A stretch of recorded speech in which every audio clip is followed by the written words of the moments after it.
एक गांव में राम नाम का व्यापारी रहता था। वो बहुत ही भला इंसान था। एक दिन राम बाजार जाने के लिए घर से बाहर निकला।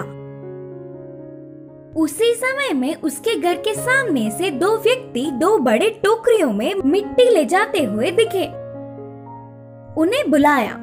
मुझे थोड़ी सी मिट्टी की जरूरत है, क्या मैं इस मिट्टी को खरीद सकता हूँ? मुझे इसका दाम बताइए, कहा राम।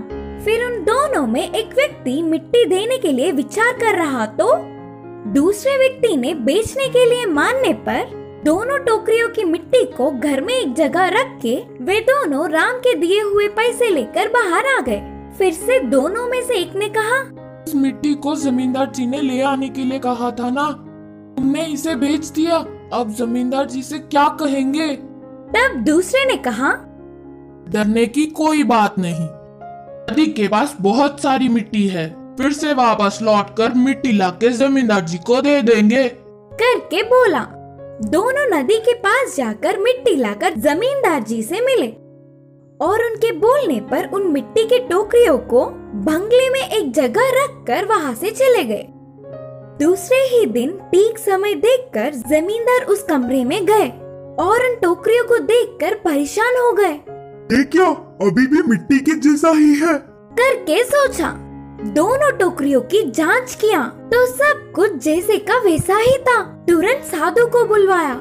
आपके कहने पर शुभ मुहूर्त है करके नदी से मिट्टी मंगवा कर इस कमरे में रखवाया। इस लाई हुई मिट्टी एक दिन बीतने के बाद सोने में बदल जाएगा, कहा था ना आपने, तो फिर ये मिट्टी ऐसा ही क्यों है? जमींदार ने पूछा। तब साधु ने कहा, नहीं नहीं, तेरी कही हुई बात बिल्कुल सच है, कहीं न कहीं कुछ गड़बड़ हुई होगी। अब जमींदार उस पर थोड़ा भी विश्वास न करने पर साधु चला गया। वहाँ ऐसे चल रहा था तो यहाँ राम मिट्टी रखी हुई कमरे में जाकर देखने पर वह चमकता हुआ दिखा। ये क्या, मिट्टी चमक रही है? बोलकर पास जाकर देखा। अरे ये तो सोना है, भला मिट्टी सोने में कैसे बदल सकता है? सोचते हुए चौंक गया। उस दिन के पूरी रात में वह उसका तो नहीं, उसे क्या करूं करके सोचता रहा। उस सोने को कर्ज झेलने वाले गरीबों में बांटने के लिए जमींदार की मदद लेने का निर्णय किया।